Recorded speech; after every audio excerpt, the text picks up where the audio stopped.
Hello, everybody. I am so excited today to bring to you episode 5 of Toni's Tenacious Table Talk. Why am I so excited? My guest in my studio today is Mrs. Erica Chavarria, and she is the founding director of Columbia Community Care. What Toni knows is that you've heard about it, but we're going to let Erica tell you all that she has to share about Columbia Community Care in today's interview. Erica, let's dive in. I'm so glad you're here. Thank you. I'm so excited to be here. How's your day been so far? Busy, but always good. Busy is good, and that's what it takes. Yes. So tell us this, tell our audience, what inspired you, Erica, since we met to create Columbia Community Care in Affluent, Howard County? And, what were you focused on? What types of needs were you hoping to address? Share with us. Yeah, so I taught at Wildlife High School for 12 years. I also graduated from Wildlife High School in 2000, and I've lived in the Wildlife community almost my whole life. I was born in New Mexico, but I've been here since elementary school. And so really the inspiration for everything was my students and their families. I made it a priority as an educator to focus on relationships with my students and their families, and to really create a sense of trust so that they were able to share obstacles, difficulties, hardships, joys, talents, everything in a safe space in our classroom together. And so I knew a lot of the challenges that my students already faced on a daily basis, having nothing to do with a pandemic. And when the pandemic hit and we heard that schools were about to shut down, my students were sharing with me their fears, and they were very valid fears, and we know what the pandemic did. And we know that inequity, hunger, and poverty were not caused by the pandemic, but they were exacerbated by the pandemic. And so my students were sharing with me their fears. Many of them work jobs to help maintain their homes. And some of them, the only meal that they receive all day is at school. And so I knew I had to do something and do something quick. And so right before the school shut down, I had the idea of posting something on social media, on Facebook, and said, hey, if the school shut down and anyone else is worried about our young people and their families, is anyone willing to donate food? And about 40 people responded. Awesome. Then the pandemic hit. 40 people. 40 people responded. Great. Fantastic. Mostly people who, other educators, folks who kind of understood the real Howard County, not the facade of Howard County. Okay. Who understand that we do have pockets of poverty in this county, especially with the cost of living so high. And I'll talk a little bit later about, the population of families that we see coming through our that services. Sounds good. And just allow me, I heard you talk about your background as a former teacher at one of the local high schools, Wildlife High School. And actually, that's where we met. Yeah. And so while you were in that posture, you were focused on, as you said, relationships. And so you learned about the needs of our young people. For sure. It was more than just, you didn't mention that you were a math teacher. We love that. Phenomenal, quite talented and skilled. But you had a great ear for what was going on in the lives of the young people. So what were some of their greatest challenges? Hunger was one, making sure that they had food and shelter. Were there any other things that they shared with you? Many things. A lot of them, like I said, had to work jobs to support their families. Many of them had a lot of mental health and emotional issues that they were dealing with for a variety of reasons. Many of them felt that they weren't treated equitably in school, and so they knew that they felt a sense of unfairness and didn't exactly know why or how or what led to that feeling. And so a lot of it was really just listening to young people. Young people are very aware of their needs. And they're just brilliant. And, a lot of them were also discussing how their families had to work, their parents or their guardians had to work multiple jobs as well. And so they were responsible for their younger siblings. Yes. A lot of my first period class Many of them came late to school, and it's unfortunate that the system kind of will punish, right? Yeah. But never ask why. Why? And so many of them were late to school because they were responsible for dropping off their younger siblings at schools that start later. Middle and elementary schools start later than high school. And so many challenges. Many of them were super brilliant, but never challenged in class. Were tracked into lower level classes and never felt like they were really challenged to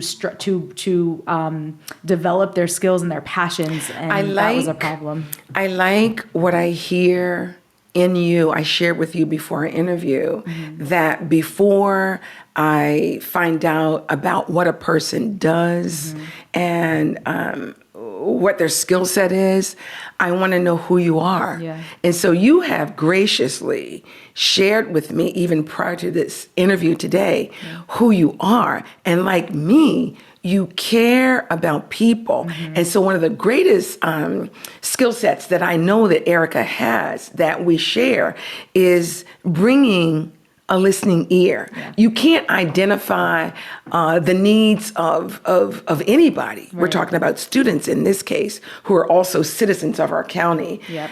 But you can't identify needs in the community, until you first listen. Absolutely. And find out what's happening in your life. And to that point, thank you for sharing that. So can you kind of bring us into, as you've been walking in this plight, and on this path to create and to birth Columbia Community Care.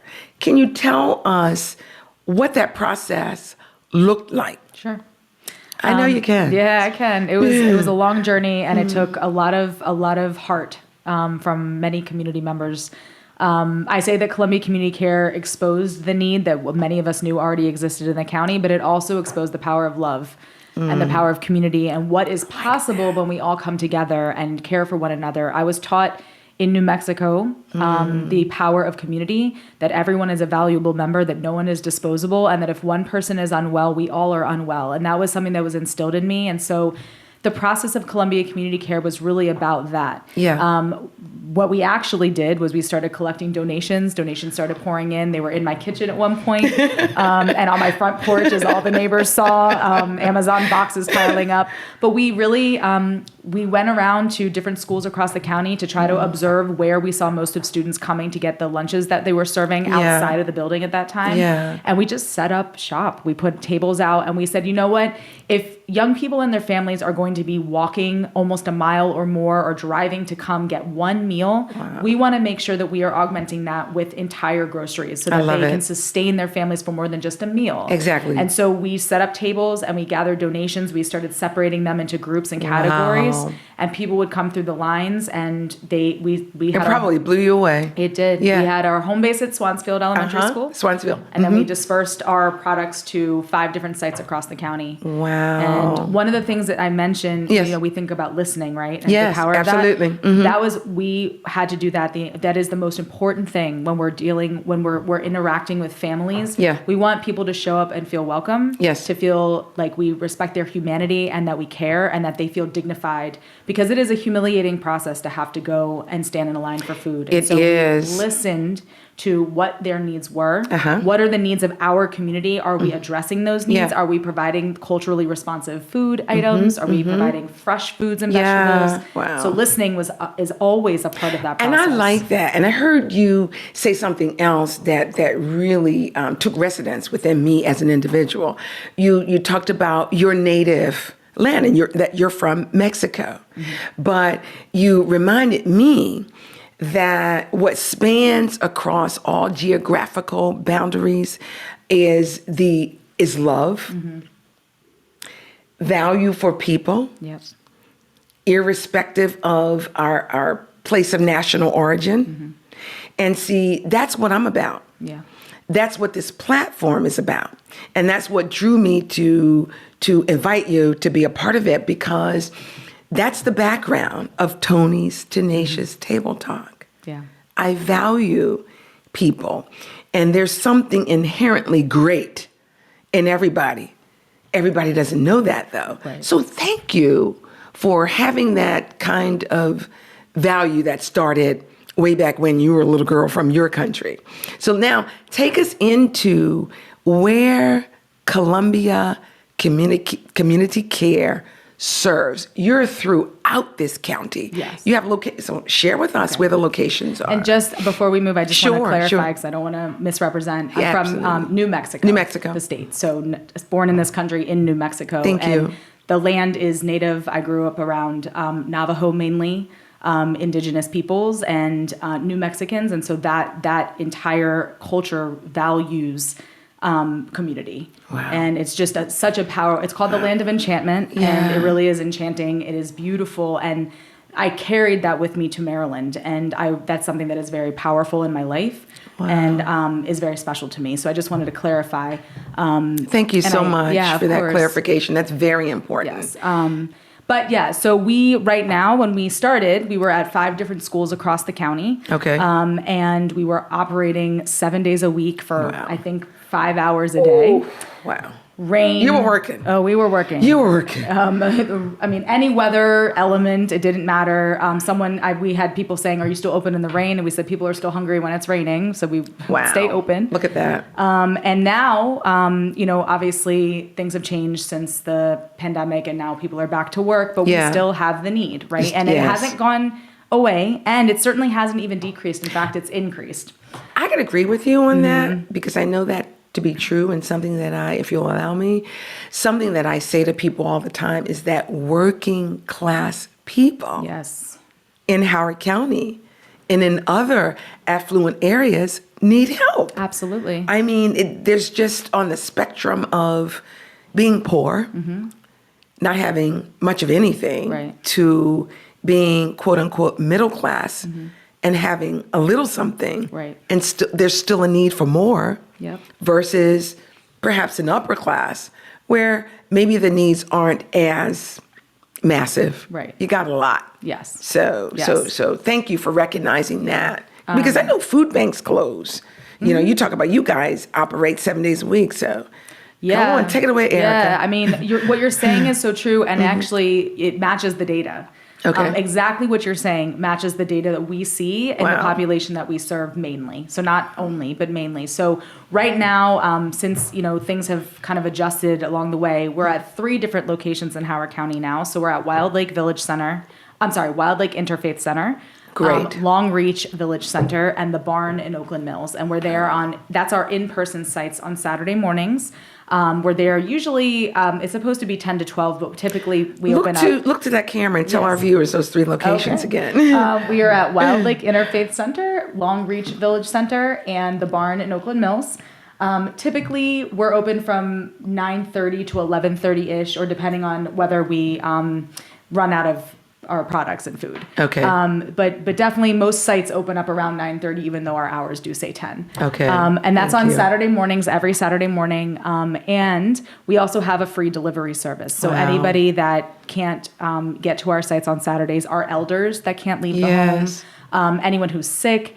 We realized early on we needed a delivery service. We had many people quarantining who needed food, obviously. And so we do have that service as well.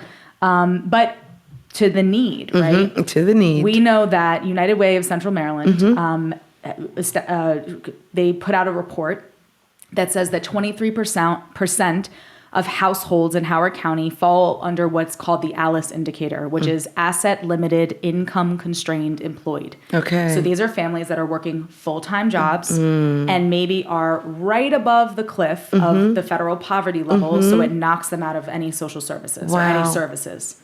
So they are unable to access other services that provide food because they don't fall under the federal poverty line. And so we have 23% of households in Howard County, almost a quarter of Howard County households fall under that threshold. And so we're talking about, folks that are fully employed and unable to make ends meet. So they're choosing between the light bill, the mortgage, the rent, getting food on the table. And so that is what we are seeing. And so when you talk about middle class, that can even be, the federal poverty level is approximately $27,000 for a family of 4 anywhere in the country. I mean, imagine that in Howard County. Yeah. You cannot live on $27,000 for one person No, in you Howard can't. County. No, you can't. Right? And Right. so imagine what that looks like and That's what right. and what the need really is in Yeah. this affluent county. Okay. It's much more than people would even imagine. Yeah. And we're not talking about just, folks that are accessing social. We're talking about a much larger population of this county than people even realize. Because you're about to say, and I'll finish it. You're in the middle of those people who haven't even necessarily started accessing the known services in the county, Exactly. the health department, social services, Yes. and I know that those departments are providing a lot. Yeah. But they're not providing all of it. Right. They need so much more. Yes. I just happen to know that there's a lot going on. There's like a real push for community health care workers now to help get information out to everybody in the county about the services that are available. But guess what? We still need more. Yeah. They're not enough. And it also sounds, and we want to really be real clear on this, that you are serving a target market that is not necessarily that popular, but you've gone in and you've made a commitment that you've taken the scales off, and we need to look at this market.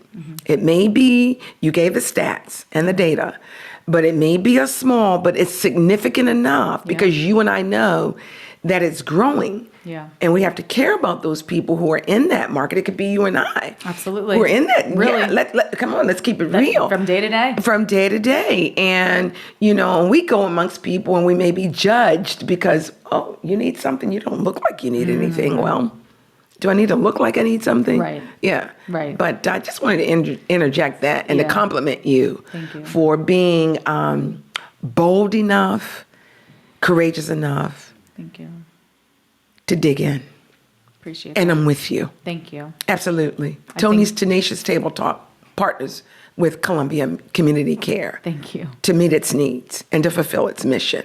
Hey, speaking of mission, share the mission with the community. Oh my goodness. I mean, you've pretty much done that throughout the whole interview so far. Our mission, really, it started off as a hunger relief organization, but our mission is to ensure that we are not just providing a hunger relief program, but that we are addressing the root causes of injustice and that we are adjusting what we do. Causes. You guys hear that? The root causes. That ensures that we are creating financial stability, generational wealth, independence, knowledge of self, knowledge of community, and freedom.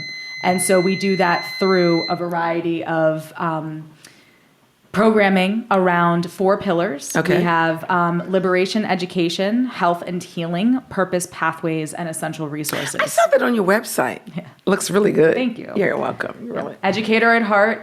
You are. So you are. that's, got to bring that into the mix. You do. Yeah, and that's what I'm about too. It's about teaching. Yes. I feel like this platform is an opportunity and a strategy to teach by connecting and bringing people together to get the information out to you about what's going on in our community.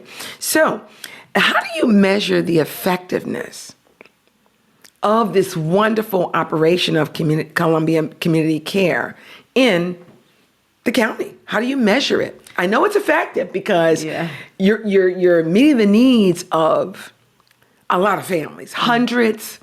I'm sure we're into thousands. Hundreds of thousands. Hundreds. Okay, see, there we are. Yeah. So the effectiveness of, because I'm sure that you have partners who, and other stakeholders who have some say and an interest in the effectiveness of the program. So you want to share? Sure. So we, obviously we have the number data. We're always crunching the numbers. Yeah. And we know how many people we're serving every year, which is around 150,000 people a year. And that, it's not 150,000 unique individuals. It is 150,000 touches. So it may be families that are coming through every Saturday, right? Okay. So because we do not ask for, and this unfortunately is an obstacle to gaining some funds sometimes Here's when it a comes to caveat. grants. We do not ask for identification or proof of need at any of our sites, which is why we serve the That population stood that we out do. to me when I looked at your website. I was like, oh my goodness. Yep. And that's why we are so accessible. Because to everybody people. else does. Exactly. When they're giving, it's like, okay, prove to me that you're poor. that you said it. It's true. Prove to me that you're poor. Yeah. Prove to me that you need this food. Right. Continue, And Erica. yeah, and so I think, people will say, how do you know that people aren't taking advantage of your services? I've had people ask me that almost every day I get that question. How do you know people aren't taking advantage of your services? And I say, well, let me ask you a question. If you, I always say, forgive me if I'm wrong, but I would assume that you have the funds to go to the grocery store and pick out whatever you need from the store. And they usually say, yes, I do. I said, well, if you know that you have the funds to do that, would you willingly choose to wake up early on a Saturday morning in the cold, in the snow, in the heat, in the rain, and stand in a line for all to see, waiting to get a couple bags of groceries that you don't actually, we have, everything is choice, right? But we're not a full-blown grocery store. Right. Would you choose to do that? And people have to look inside themselves and say, well, I guess I wouldn't. And we say, well, that's how we know. Because nobody chooses to do that. And so that's a true measurement right there. Right. And that is a true measurement. Oh, it is. How do we know it's successful? Yeah. And how do we know that we're addressing? Because we see the numbers coming through. We know the families that we're touching. We have up to 150 people on our delivery wait list at any given day. Wow. 150 homes. So that can include way more than 150 people. Sure. 150 families. Wow. So we do collect the data. Okay. We also are really intentional around informal assessments, right? So we have conversations with our families. You can't beat it. Right? Yeah. What are the needs Let's that you talk have? about it. Right. Are you, is there something here that you don't see that you need in your home? Is there, we also did a needs assessment. Dr. Brittany Gatewood, who has an organization, oh my gosh, and I'm blanking on the organization. Yeah, it's okay. I think it's called Liberation for Justice, but I may be wrong. She does these needs assessments and collects data in a way that is racially just and that does not exploit the folks who are being assessed, right? And so we hired her. She came on board and she did a needs assessment for the community to ensure that we are truly addressing I'd like to meet the needs. her. She's amazing. Yeah, sounds like it. Absolutely an amazing woman and does that work. Because we know a lot of times when people are being data collection, people are exploited and it's inequitable in its application. And so oftentimes we look at the numbers and we ask ourselves, we go within, and are these numbers true? Do they really reflect and tell the real picture of what's going on? So I can appreciate someone who had the wherewithal and the skill set and the vision to be able to collect data that was not racially biased. Exactly. That's so important. Yep. Everybody needs assistance. Everybody needs some support. For sure. And help and so forth. Wow. Yeah. Erica, we're going to have you back. Oh, I would love to come back. Yeah, I would love to have you because I'd like to have part 2 at a designated point in time to talk about the next accomplishment of Columbia Community Care, because I happen to know that there are some very viable people, other than myself, that are in community who just want to give. Yeah. And it's going to take that. Yep. We have to be able to give without kind of looking over our shoulders and thinking, okay, well, what's in it for me? Yes. Is somebody going to give me something back? You're passionate. Thank you. And that's what attracted me to you, because passion recognizes passion. For sure. And to that point, I appreciate that you just allowed me to be a part of your life and what you're about in getting this program off the ground. It's running right now. You have lots of support from the county and from private partnerships. Yep. And there'll be more. I happen to have dropped Columbia Community Care's name to a few people who are you're welcome, who are very interested. I mean, how could you not be? Everybody in the county affects all of us. Yes. So I want to turn this back over to you. Okay. And I want you to just candidly, you're great at it, share with the viewers and the listeners anything that Erica, since you are the founder and the director of this program, that you want to say to the stakeholders in Howard County today about CCC and about yourself and your plight to take it to the next level, whatever that encompasses. Share with the viewers. Okay. Thank you. You're and welcome. first, I really appreciate, I feel like it's about raising the vibration, and there's always this energy exchange, and I just appreciate your energy so much. It really, when you find someone that matches energy and it's all about raising awareness and vibration, that is super powerful. And so thank you for that, because You're I welcome. always feel that from you. Thank you so and much. that helps me keep going. That keeps me on the track, that I know that I'm doing the right thing. And I really respect that. So thank you. You're welcome, Erica. Thank you. Appreciate it. And Definitely. so I think, we have a lot in store. And again, I mentioned earlier, we are really about addressing the root, right? I think Columbia Community Care was started as a Band-Aid operation, and I'm not afraid to say that. Okay. Because when, we had a need that needed to be met immediately.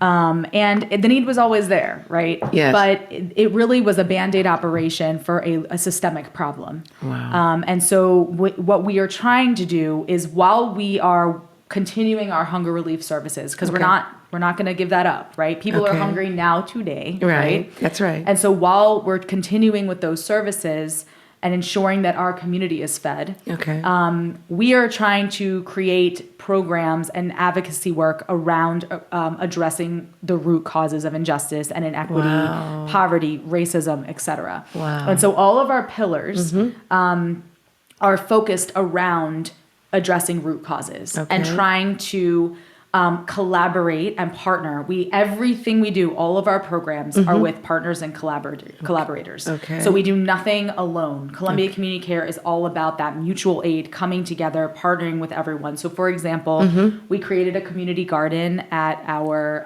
headquarters at the Columbia Flyer Building. Wow. The Community Ecology Institute has been an amazing partner of ours, where they have an incredible farm called Freetown Farm. Ooh. And we've created partnerships where our volunteers harvest the produce, and then they donate the produce to us, so that our families are receiving fresh, healthy, homegrown, right, local produce. And who wouldn't herbs, want right? that? Of course, fresh produce. Amazing. It's just delicious. I know, you're making me hungry. I love vegetables. It's amazing. No, really, it is like, I know it's good. It's so different when you're eating it like fresh from the ground. But it is. Yeah, let's keep it real. It really makes a big difference. So I think everything we do is all about collaboration and partnership. So we are always looking for opportunities to partner, especially if we have the same heart, vision, mission, values. So you guys here, let me throw this in here from Tenacious Toni. It's about collaboration. Again, collaboration, not competition. Correct. It's about collaboration. Yep. Go ahead, Erica. And Chiara D'Amore from the Community Ecology Institute, she always says that hashtag. She does. Community over competition. Oh, I love it. And I love it. I think that's, a lot of times in Howard County in particular, everyone's working in silos. Yeah. And it's like, wait, but you're doing that and I'm doing that, and we have the same goal. Let's just work together and have greater outreach. Yeah. And then when you look at our missions, and our value statements and so forth, it's like, okay, well, there's so many common bullet points. Right. So why wouldn't we engage in conversation? Exactly. I mean, that's all it really is. That's all it is. And understanding that, what is community? That's it. It's working together. And eventually our goal, and this is what we're shooting for, so we're going to need all the support in the world. Okay. Is we are really trying to open up a community center. Awesome. I know that's always been your heart. It is. And I think, a place where we can kind of house our programs, offer amazing resources to our community, ensure that our young people have places to go. Awesome. There's never enough places for our young people to go, right? Because right now, there's nowhere for our young people to go. And it is apparent that our young people are in great need of support. I know that there many people, to include myself, who would want to just partner with you because of our agreement of wanting to have necessary and serious impact in this county towards our young people. So tell our viewers, who I know are edging in their seats right now because they're listening to this interview, and they've decided, I want to help. How do they contact you? We're going to have this on platform. Of course, you have your website. Yep. What other ways can they contact you? Any other ways you want them to go straight to your website? So they can contact by email. It's chavarria@columbiacommunitycare.org. I want you to say that again, chica, and then say it a little bit slower. It's Chavarria, so ECHAV as in Victor, ARRIA @columbiacommunitycare.org. I can also be contacted on social media. Columbia Community Care has an Instagram page, a Facebook.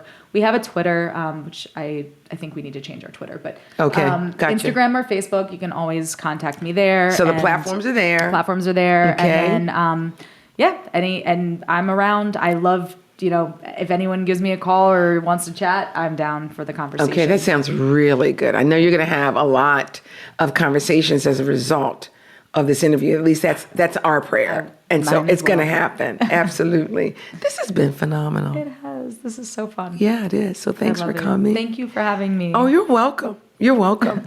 Success in an affluent community.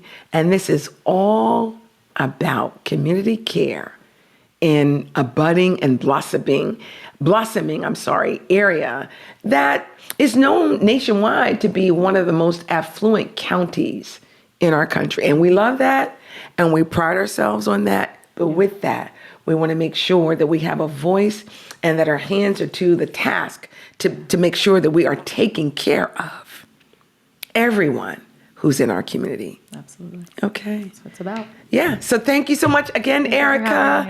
Look at the camera. We're going to say bye for now. Bye for now. I am Tenacious Toni, and we're looking for you to just push this out, share this with as many people as you can, because they're waiting to become a part of this. See you next time. Have a great day. Bye now. Here are Toni's top 10 tenacious tips for community care in an affluent county, presenting Columbia Community Care. Here's tip number 1. Conduct a needs assessment. Understand the specific needs and challenges faced by the people in your community. Identify the gaps in residents accessing fresh foods and produce, etc., and then tailor your program accordingly. Follow government guidelines. That's very important and essential. Here's tip number 2. Partner with local food suppliers and service providers. Lock arms with those who share your mission of improving the lives of students and their families in community. This includes farmers, grocery stores, and meat markets. Seeking the right contributions of food will secure a consistent supply of high-quality foods and items. Tip number 3, create an efficient distribution system. Set up multiple distribution sites for easy access to residents in various communities. Be sure to develop a well-organized system that is duplicatable. Again, duplicatable for volunteers to manage. Here's tip number 4. Engage and empower the volunteers. Recruit and train volunteers who are passionate about the mission of, in this case, Columbia Community Care. In your case, whatever area you're in, that community care.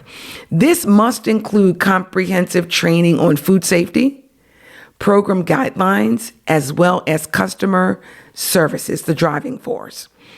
Establish a sense of ownership amongst the volunteers. They have the power to ensure a smooth operation. Tip number 5, Leverage technology and social media. We plug the importance of being a techie in episode 4. Now here's the top tip on pulling the two together to raise awareness about your programs and attracting potential beneficiaries. And those beneficiaries include the persons, of course, who are in need of the program services. You want to provide program updates, success stories, volunteer opportunities, and much more in order to share about what's happening in your program. In this way, you are certainly leveraging these two components. Tip number 6, mobilize community support. Collaborate with schools, churches, businesses, and other such organizations to mobilize your support in the community. Host some food drives. Organize fundraising events to enhance the impact of your program in your community. Here's tip number 7.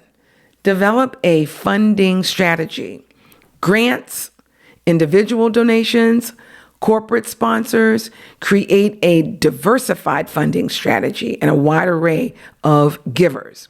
You first create a compelling case for support by showcasing the positive outcomes of your program and operation and the overall impact in your community. Show your matrix. Here's tip number 8. Operate an inclusive program. Be welcoming and inclusive with your operation. Make your program accessible to all persons, regardless of their ethnicity and or socioeconomic status.